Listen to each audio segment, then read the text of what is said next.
بسم الله الرحمن الرحیم. باقی مانده درس ششم.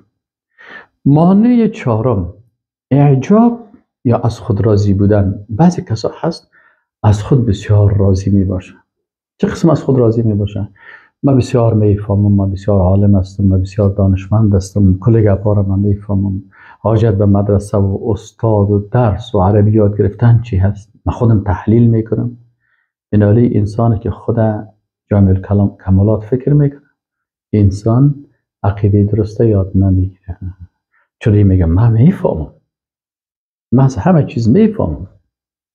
و قالوا قلوبنا غلف. الله میگه بعضی از یهودیا بودن، اونا میگفتن غلف، یک قرائت از غلف. میگه غلف چی رو میگفتن؟ یک ظرف میگفتن، یا میگفتن که قلب ما مثل که یک ظرف پر باشه. تو در یک ظرف پر میگه پیغمبر، بر ما معلومات دیگه اضافه بکنیم. ظرفای ما پر است، ما دیگه ضرورت به چی نداریم، و دیگه درس و تعلیم و پیغمبر و کتاب نداریم. پس اینی سبب شد که این مردم چی شدن؟ از قبولی ایمان دور شد. مانع دیگه چی است؟ قلب قاسی هست. وقتی قلب انسان به اساس گناه، به اساس تعصب، به اساس تکبر، به اساس خودخواهی، قلب بسیار قسی بود، مثل سنگ وارد شده باشه. پس انسان‌های قاسی القلب قلوبهم منکره، قلب‌هایشان این انکار کننده هست، در حالی که استکبار میکنن. این هم مانع هست. مانع دیگه ریاست و ملک و پادشاهی است. بسیاری کسا هستن که قدرت، چوکی، مال، متاع دنیایی، خواسته های دنیایی، این سبب چی میشه که حق قبول نکنه، حتی حق میفهمه. یک وقت میگه یک اهل کتاب، یک دو برادر میگه از یک منطقه میمدن پیش رسول الله صلی الله علیه و سلم. این برادر کلانش بسیار چاق و قوی است، سر شتر ششته، عالم است، حبر. و بیادر خوردش یه مورسوان همی شتر گرفته مهندرا. کجا میرن؟ میرن در مدینه منوره که این بیادر کلان که رسول الله صلی الله علیه و سلم مناظره کنه که تو پیغمبر نیستی و کتاب درست نیست، چطور است چنان. این برادر خوردش یک وقتی هم تو دمیرا روان هستن که همی پای شتر در کدام سنگ برابر میشه یا در کدام چقوری برابر میشه. خوی شتر که همی چی میکنه؟ تکر میکنه، بسیار مثل تکر موتر واره. آدم بیخی دیگه دل جیگرش دیگه در دانش میاره. این بیادر خورد وقتی که سهل میکنه که برادر کلانش بسیار به مشکل گرفتار میشه، این دشنام میده. اینه که دشنام میده، برادر کلانش از بالا برش میگه او احمق، دشنام نده. او میگه چرا؟ میگه اون پیغمبر الله هست، تو بسیار بیعقل هستی، پیغمبر الله را دشنام میدی. اینا سرت غضب الله میایه، مثل که سر فرعون و شداد و نمرود آمد در این دشت، غضب الله سر ما میایه، هلاک میشیم.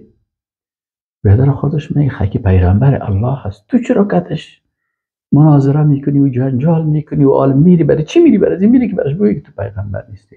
او میگه او لودمه به خاطر سیاست میکنم، به خاطر ازی که اگر مقبولی پیغمبر است، باز این شطرهایی که من دارم، این قصر که من دارم، این پیسه که برای من میتن، یا باز کلش سر من چی میشه؟ بند میشه.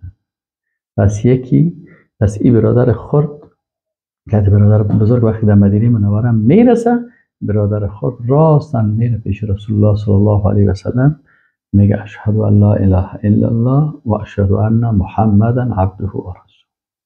از علم از استفاده کرد. لکن او دیگه با وجودی که عالم بود، چون دنیا پرست بود، دین قبول نکرد. میفهمید پیغمبر است لکن ردش میکرد. پس یکی از موانع چی هست؟ چوکی طلبی، قدرت طلبی، پیسه طلبی، خوراکای رنگارنگ. این سبب چی میشه؟ میفهمه که باطل است و اونو حق است. حق رد میکنه، به خاطر این باطل تایید میکنه. به خاطر چی؟ به خاطر نفس خود و خواسته های نفسانی. متوجه باشه. خب دیگه از موانع غرق شدن در فسق و فجور است. كذلك حقت کلمت ربک علی الذین فسقوا انهم لا یؤمنون.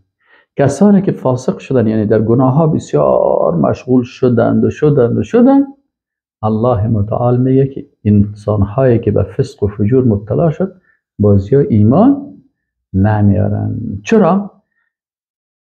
یک وقت من همراه یک کسی بود از سویزرلند 3 ماه کتش بحث کردیم.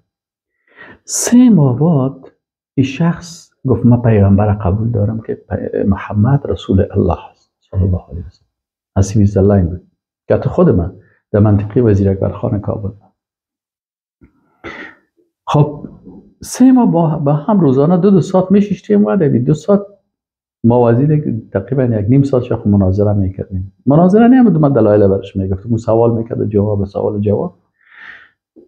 ماه اول تیر شد، ماه دوم تیر شد، ماه سوم تیر شد. ماه سوم شخص گفت من قرآن قبول دارم کلام الله هست، با وحدانیت الله قبول دارم، با چیزام قبول دارم، رسول الله صلی الله علیه و سلم قبول دارم.